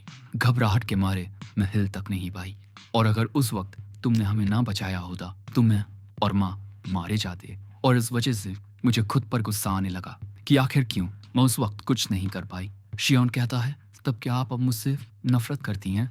वो कहती है, तुम मेरे छोटे भाई हो, मैं तुमसे कभी नफरत नहीं कर सकती। मैं तुमसे बहुत प्यार करती हूँ। मुझे बस जलन इस बात से हो रही है कि मेरे कमजोर होने की वजह से तुम्हें ताकतवर बनना पड़ रहा है और इसीलिए अब मैं वो हर एक मुमकिन कोशिश कर रही हूँ जिससे मैं खुद को ताकतवर बना पाऊँ। लेकिन जब भी तुम्हारा चेहरा मेरे सामने आता है मुझे वही दिन याद आता है। मैं क्या करूँ, मुझे कुछ समझ नहीं आ रहा। लेकिन अगले ही पल में शियोन मैरी को जाकर गले लगा लेता है और कहता है, मुझे माफ कर दीजिए, मैं आपको समझ नहीं सका। मैरी रोते हुए कहती है, माफी तो मुझे मांगनी चाहिए, जो मैंने तुम्हारे साथ वैसा बर्ताव किया। शियोन कहता है, आप चिंता मत कीजिए, अगर आपके दिल में कोई भी दर्द है तो आप वो मुझे बताइए, मैं आपका दर्द आपसे छीन लूंगा। और इसी दौरान हम देखते हैं कि अपनी फीलिंग्स को जाहिर करने की वजह से इनकी बॉडी ग्लो करने लगती है। और आखिर में शियोन कहता है, इस दुनिया में पैदा होने के बाद मैं एक बात समझ चुका हूँ कि चाहे वो बच्चा हो या बड़ा, हर किसी को जिंदा रहने के लिए लड़ना पड़ता है।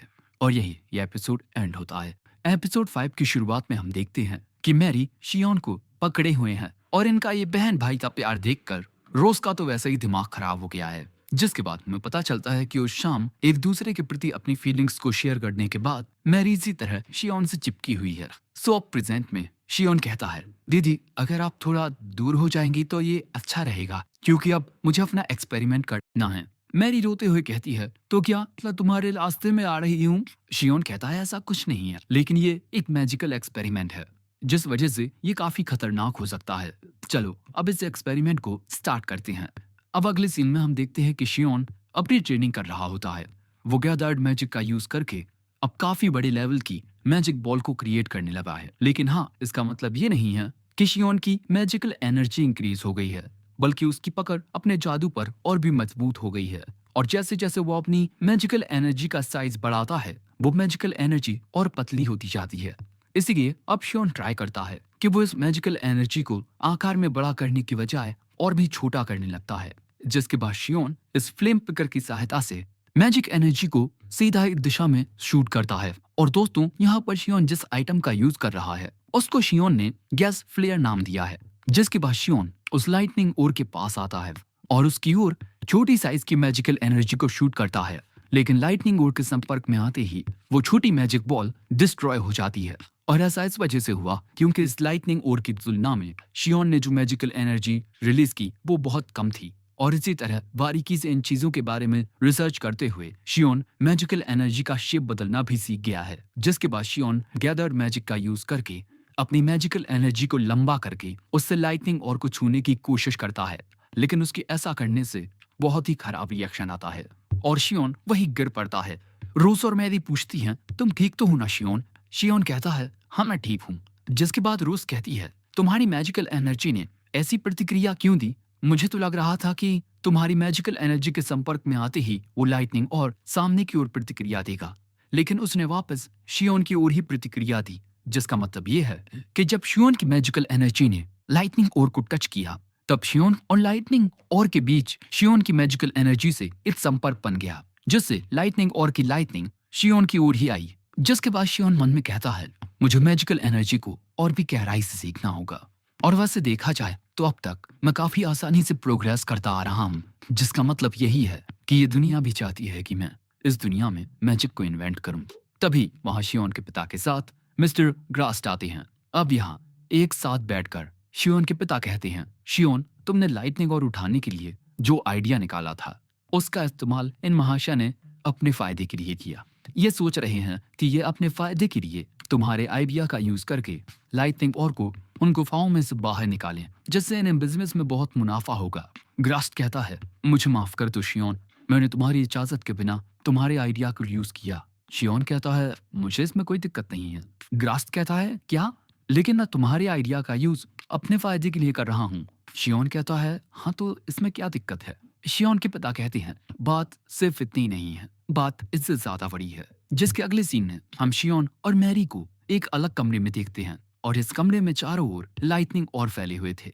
यानी कि इस वक्त ये सभी हैं ग्रास्ट द ब्लैकस्मिथ की वर्कशॉप में। मिस्टर ग्रास्ट कहते हैं, ये लाइटनिंग और बहुत कीमती होते हैं, पर साथ ही बहुत खतरनाक भी, इसीलिए इन्हें कोई खरीद ही नहीं रहा। इसीलिए मैं तुमसे पूछना चाहता हूँ, क्या तुम्हारे पास कोई ऐसा आइडिया है जिससे मैं लाइटनिंग ऑर्स को बेच सकूं? और साथ ही इन लाइटनिंग ऑर्स से जो बिजली की आवाज आती है वो भी कस्टमर्स को बहुत परेशान करती है। प्लीज मेरी मदद कर दो शियोन। शियोन कहता है, मुझसे जो होगा वो मैं करूंगा, आपकी मदद करिए। जिसके बाद इन लाइटनिंग ऑर्स को देख शियोन पूछता है, वैसे आपने इन्हें इतनी दूर दूर क्यों रखा हुआ है? जिसके बाद मिस्टर ग्रास्ट बताते हैं कि क्यों वो एक लाइटनिंग ऑर को दूसरे के करीब लेकर जाती हैं, जिससे बहुत ज्यादा तेज लाइट पैदा होती है, क्योंकि दो लाइटनिंग ऑर्स की बिजली आपस में टकरा रही थी। और यह नजारा शियोन की आंखों में समा जाता है। जिसके बाद ग्रास्ट इन्हें वो लोहा दिखाता है जो उसने लाइटनिंग ऑर को गलाकर बनाया है। शियोन पूछता है कि क्या इसमें कोई इलेक्ट्रिकल रिस्पॉन्स नहीं आता? मिस्टर ग्रास्ट शियोन को एक और वैसा ही मेटल देकर कहते हैं, तुम खुद ट्राई कर लो। जिसके बाद जब शियोन इन दोनों मेटल्स को आपस में टच कराता है, तब कुछ भी नहीं होता। अब ये देख शियोन पूछता है, रिफाइनमेंट प्रोसेस के किस पड़ाव पर इस लाइटनिंग और से बिजली निकलना बंद हो गई थी? ग्रास्ट कहता है, शायद जब मैंने इसे पिघलाने के लिए गर्म किया था तब लाइटनिंग बंद हो गई थी। शियोन कहता है, इसे पिघलाना मतलब गर्म करना। जिसके बाद शियोन पूछता है, पिताजी क्या मैं इसे ट्राई कर सकता हूँ? वो कहते हैं, हाँ क्यों नहीं। मैरी पूछती है, तुम क्या करने वाले हो? शियोन कहता है, बस देखती जाओ। जिसके बाद शियोन भट्टी के पास आकर गैदर्ड मैजिक का यूज करके उसमें नीले रंग की आग लगा देता है, और फिर मिस्टर ग्रास्ट से उनका काम करने को कहता है, यानी लाइटनिंग ओर को पिघलाने का काम। लेकिन यहाँ पर जो मिस्टर ग्रास्ट थे वो ये देखकर हैरान हो चुके थे कि अचानक ही शियोन के हाथ से ये आग कहाँ से निकली।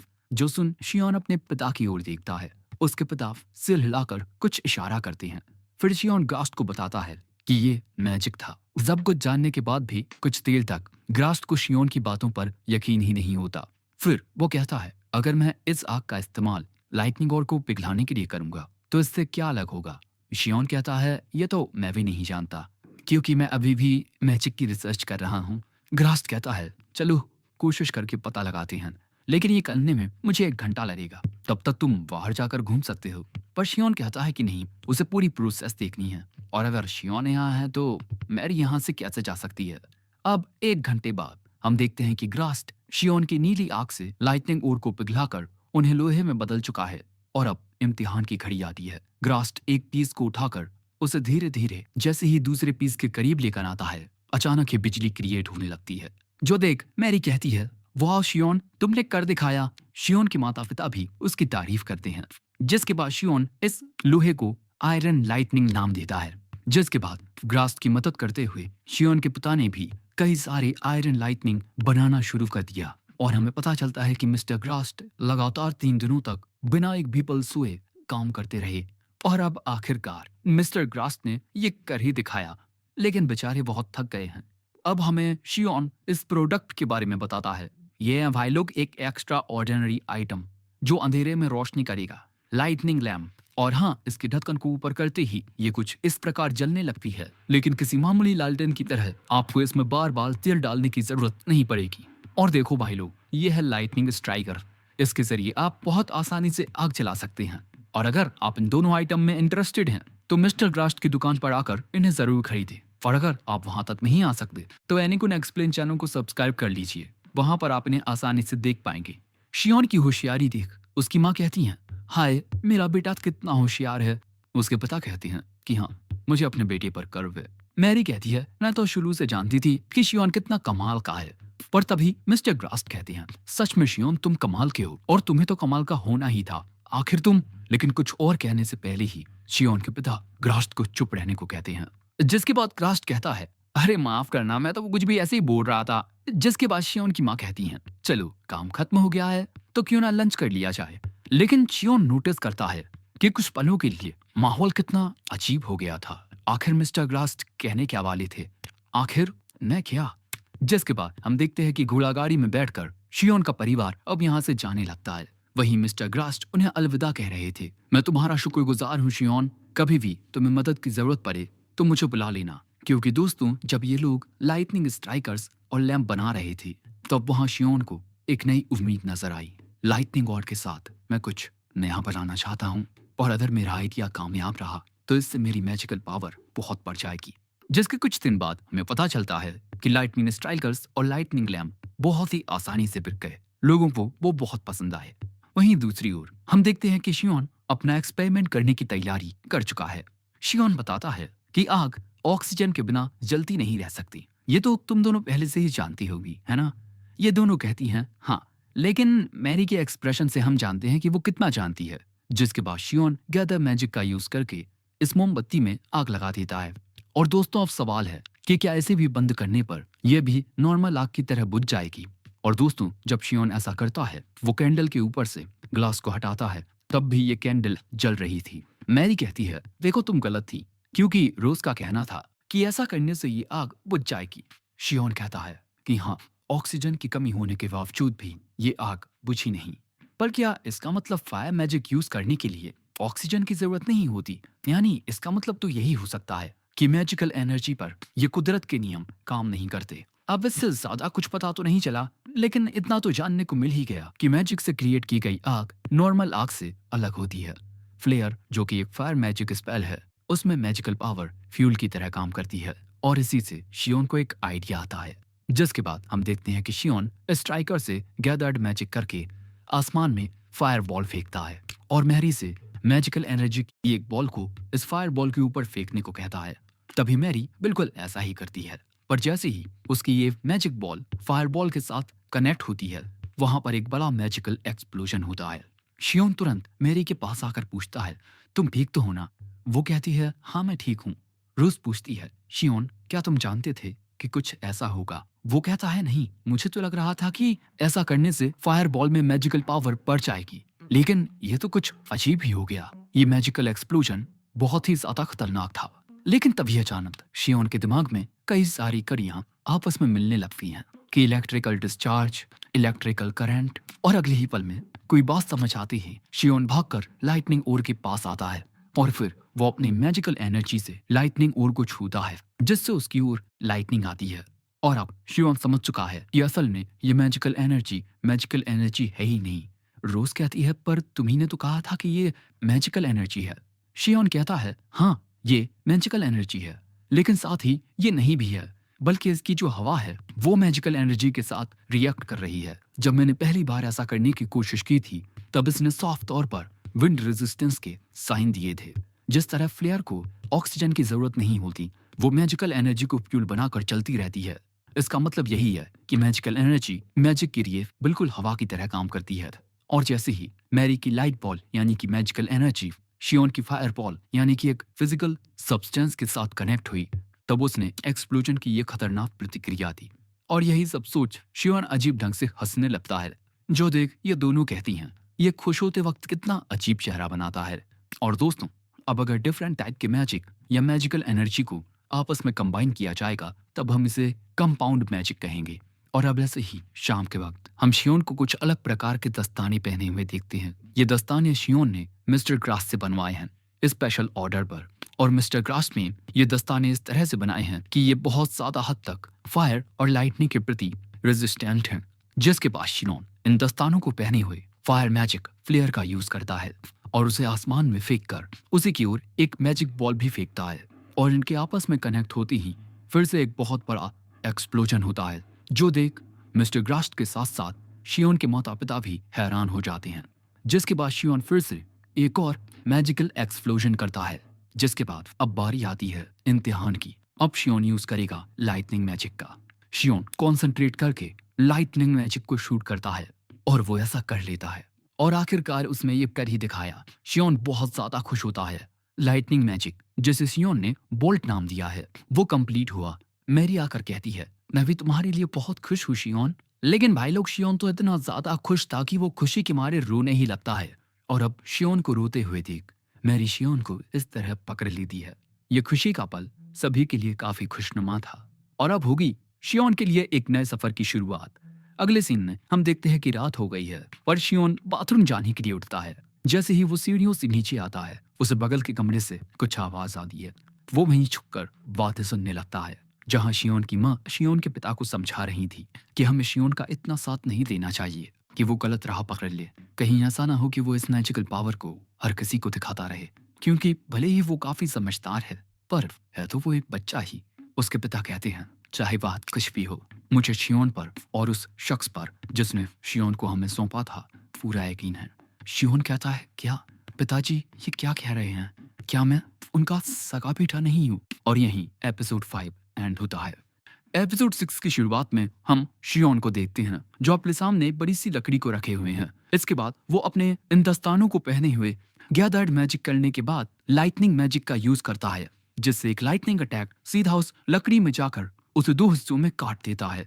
जो देख वहां खड़ी हुई रोज और मैरी दोनों ही शियोन की तारीफ करती हैं कि वो किस तरह अपनी एबिलिटी को बढ़ा रहा है। शियोन कहता है, इस सब में मेरी मदद करने के लिए तुम दोनों का शुक्रिया। मैरी उसके पास आकर कहती है, मैं तुम्हारी बड़ी बहन हूँ और तुम्हारी मदद करना मेरा फर्ज है। पर यह बात सुन शियोन को अपने पिता की कही वो बात याद आती है कि शियोन को किसी शख्स ने इन्हें दिया था उसका ख्याल रखने के लिए। यानी कि दोस्तों, शियोन और मैरी ब्लड रिलेटेड नहीं है। यानी कि बहुत पहले मैरी ने जो बात कही थी वो सच हो सकती है कि ये दोनों शादी कर लें। और यही बात सोचकर शियोन शर्माने लगता है। वो मन में कहता है, आखिर मैं ये सब क्या सोच रहा हूँ। फिर रात के वक्त हम शियोन को उसके कमरे में देखते हैं, जो किसी बुक पर वही सब लिख रहा है जो उसके साथ अभी घटित हो रहा है। अब इसके बाद हमें कंपाउंड मैजिक के बारे में और बताया जाता है कि मैजिक को मैजिकल एनर्जी के साथ कनेक्ट करते ही एक अजीब सा रिएक्शन होता है, जिसे हम साइनर्जिस्टिक मैजिक कहेंगे। और साइनर्जिस्टिक मैजिक का यूज करके हम फायर स्पेल को उसकी हाईएस्ट फॉर्म ट्विन फीलर में तब्दील कर सकते हैं। और साइनर्जिस्टिक मैजिक का यूज करके हम लाइटनिंग मैजिक बोल्ट को उसकी हाईएस्ट फॉर्म लाइन वोल्ट में तब्दील कर सकते हैं। और जब मैजिकल एनर्जी फ्लेयर से टच करती है तब इससे क्रिएट होता है बॉम्ब फ्लेयर। और अगर हम इस बॉम्ब फ्लेयर में एक और बार मैजिकल एनर्जी को कंबाइन कर दें तब इससे क्रिएट होगा डबल बॉम्ब फ्लेयर। जिसके बाद अगले दिन शियोन वापस से झील में आता है। उसके पीछे ये दोनों भी थी। और अब इसी पानी में शियोन गैदर्ड मैजिक का यूज करता है, जिससे एक मैजिक पॉल क्रिएट होती है। लेकिन कुछ ही मिनटों में वो गायब हो जाती है। जो देख रोज और मैरी पूछती हैं, आखिर तुम ये कर क्या रहे हो? शियोन कहता है, हमारे पिछले एक्सपेरिमेंट से मुझे पता चला कि मैजिकल एनर्जी एयर में मौजूद प्रॉपर्टीज के साथ इंटरेक्ट करती है। इसीलिए मुझे लगा कि क्या पानी के अंदर भी मैजिकल एनर्जी किसी चीज के साथ इंटरेक्ट करेगी। और फिर मैंने हवा से इंटरेक्ट हुई मैजिकल एनर्जी को पानी में डाला, तब इससे कोई रिएक्शन नहीं आया। शायद अब मुझे ये अलग तरीके से ट्राई करना होगा। लेकिन शियोन की बातें सुन ये दोनों कहती हैं, भैया शियोन और उसके मैजिक की बातें इन्हें समझना बहुत मुश्किल है। अब इसके बाद शियोन जरा अलग तरीके से गैदर्ड मैजिक का यूज करता है और इस बार उसके ऐसा करने से पानी के बबल्स निकलते हैं, लेकिन बस कुछ पलों के लिए। जो देख रोज और मैरी को लगता है कि ये उनकी आंखों का वहम था, लेकिन शियोन बताता है कि नहीं, ऐसा सच में हुआ है। मैंने अपनी मैजिकल एनर्जी से कहा कि वो पानी को हवा में उड़ाए। यानी कि दोस्तों, अब ये बात भी पता लग चुकी है कि मैजिकल एनर्जी वाटर के साथ भी इंटरेक्ट कर सकती है। और अब शियोन वाटर मैजिक का भी यूज कर पाएगा। और यही बात सोचकर वो बहुत खुश होने लगता है। अगले सीन में वो सोचता है कि वो वाटर मैजिक का यूज तभी कर पाएगा जब वो वाटर में मौजूद हवा के साथ अपनी मैजिकल एनर्जी का इंटरेक्शन करवाए, जिसके बाद शियोन मैरी और रोज को दिखाते हुए हवा में मौजूद पानी को इकट्ठा करने की कोशिश करता है, लेकिन वो ऐसा कर नहीं पाता, जिससे शियोन को समझ आता है कि जो वो सोच रहा था वो बिल्कुल सही था। वो अपने राइट हैंड में मुश्किल से एक बास्केटबॉल के जितना मैजिक इकट्ठा कर सकता है। अब शियोन फिर से गैदर मैजिक का यूज करता है, और इस बार जो होता है वो देखकर तो शियोन और रोज के भी होश उड़ जाते हैं, क्योंकि इस बार जो मैजिकल एनर्जी का एरिया था वो काफी बड़ा हो गया था। इसके बाद शियोन मैजिकल एनर्जी पर कॉन्सेंट्रेट करता है, और अगले ही पल में वो मैजिकल एनर्जी उसके हाथ में एक लाइट बॉल बन जाती है, और कुछ ही मिनटों में वो लाइट बॉल एक वाटर बॉल बन जाती है, जो देख रोज और शियोन हैरान हो जाती हैं।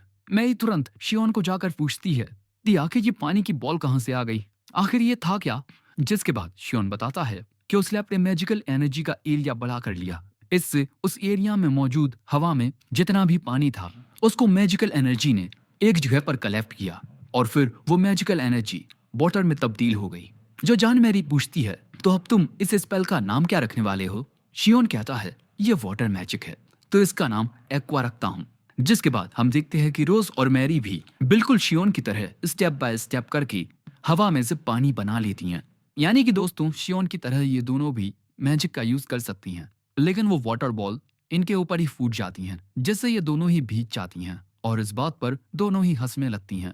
और इन दोनों को इस तरह हंसता हुआ देख शियोन कहता है मैजिक सबकी जिंदगियों में खुशियां लाएगा।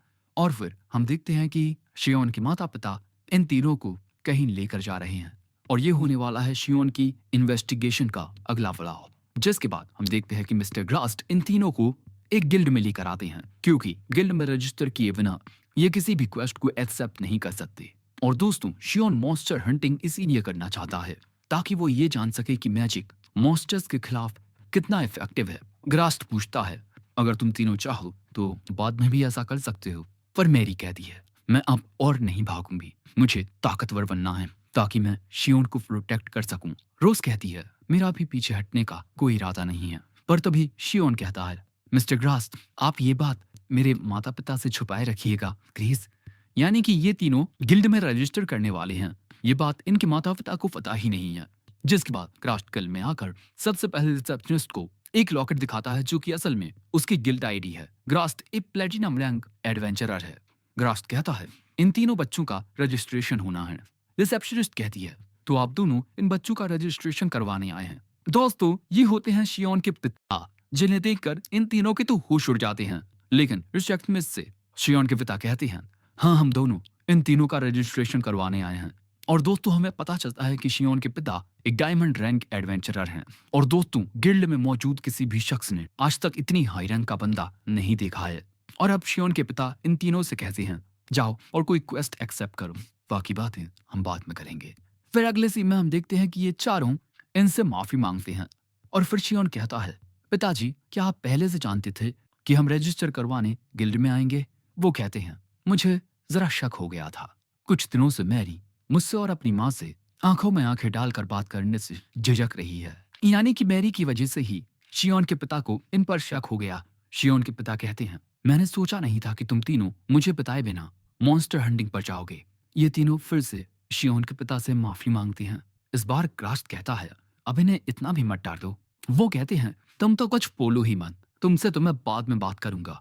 और अगले सीन में हम देखते हैं कि शियोन अपने पिता को अब सब कुछ बता चुका है। उसके पिता कहते हैं मैं इस बात पर तुम तीनों की तारीफ करता हूँ कि तुम तीनों मिस्टर ग्रास्ट के साथ आए, ना कि अकेले, और ये बहुत अच्छी बात है। लेकिन मुझसे ये सब छुपाकर तुम तीनों ने सही नहीं किया। अगली बार से मुझे बताए बिना ऐसा कुछ मत करना, ओके? अब इस बात से ये तीनों ही खुश हो जाती हैं कि शियोन के पिता ने इन तीनों को माफ कर दी, और अब वो भी इनके साथ हंटिंग पर आएंगे। अगले सीन में हम देखते हैं कि ये सभी जंगल में आ चुके हैं, जहां इनके सामने होते हैं काफी अजीब ढंग के मॉन्स्टर्स। लेकिन इन मॉन्स्टर्स का सामना करने के लिए शियोन के पिता अकेले आगे बढ़ते हैं। यहाँ मौजूद चारों मॉन्स्टर्स एक साथ इन पर टूट पड़ते हैं, लेकिन शियोन के पिता बहुत ही आसानी के साथ इन चारों को ही खत्म कर देते हैं। और ये सीन ये तीनों ही देखते रह जाते हैं। शियोन मन में कहता है मुझे पता नहीं था कि पिताजी इतने ज्यादा ताकतवर हैं। शियोन के पिता कहते हैं मैंने यहाँ मौजूद मॉन्स्टर्स की संख्या जरा कम कर दी है, अब बारी तुम तीनों की है कि तुम तीनों मॉन्स्टर्स का सामना करो। और अगले ही पल में वहां काफी सारे कोवोल्ट्स आ जाते हैं। शियोन के पिता कहते हैं कोबोल्स गॉब्लिन्स जितने ताकतवर नहीं होते।